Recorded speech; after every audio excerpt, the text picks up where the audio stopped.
Encore une fois, bonsoir. L'Union des radios, diffusion et télévision libres de Guinée, en abrégé URTELGUI, a tenu son 3e congrès post-électif ce vendredi à Conakry.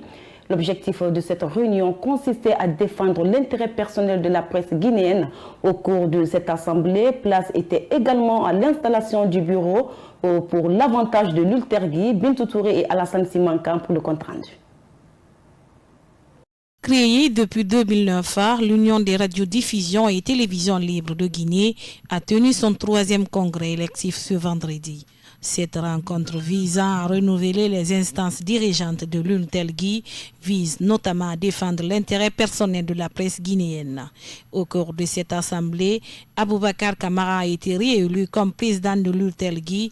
Il se dit être satisfait d'être élu de nouveau à ce poste de responsabilité. Depuis sa création, comme on l'a rappelé, a toujours évolué dans ce type d'esprit démocratique, aller dans le sens de l'évolution de l'histoire. Et c'est ce qui a été prouvé dans cette salle. Tout ce qui s'est passé dans cette salle, au compte de ce congrès électif, doit s'inscrire justement dans cet esprit de fair play qui régit d'ailleurs toutes les bonnes sociétés démocratiques, la contradiction. Et vous avez été témoin de cette contradiction positive, de cette contradiction progressiste qui a été démontrée dans cette salle. Mais au sortir donc de ce congrès, vous êtes en train de le constater, que l'URTELGUI est une et indivisible.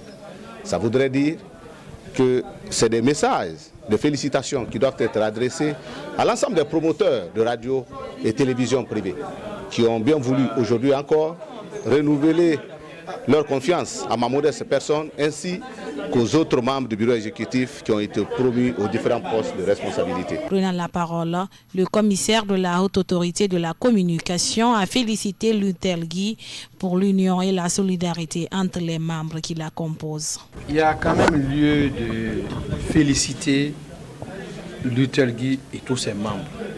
Vous savez, nous sommes des journalistes. C'est nous qui conseillons la société, c'est nous qui donnons des conseils à la société. Mais aujourd'hui, ce que l'URTELGUI vient de nous démontrer à la face du monde, à la face de la Guinée, qu'elle est une institution démocratique et qu'elle fonctionne avec des principes démocratiques. Et du début à la fin du processus, vous avez dû constater avec nous, tout a été transparent. Et les problèmes qui ont surgi ont été réglés à l'amiable selon leur texte de loi. Il n'y a pas eu de problème.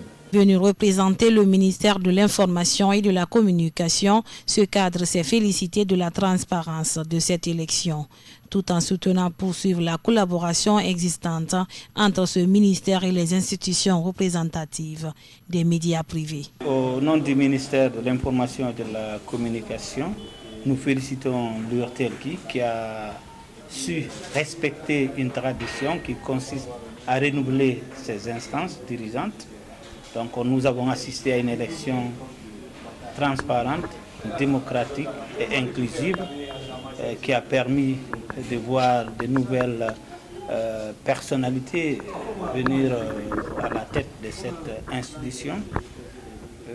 Nous mesurons l'immensité du travail et les enjeux, les défis qui sont devant ces gens. Et ce que nous pouvons dire, c'est que le ministère de l'Information et de la Communication reste un partenaire avec tous les médias privés.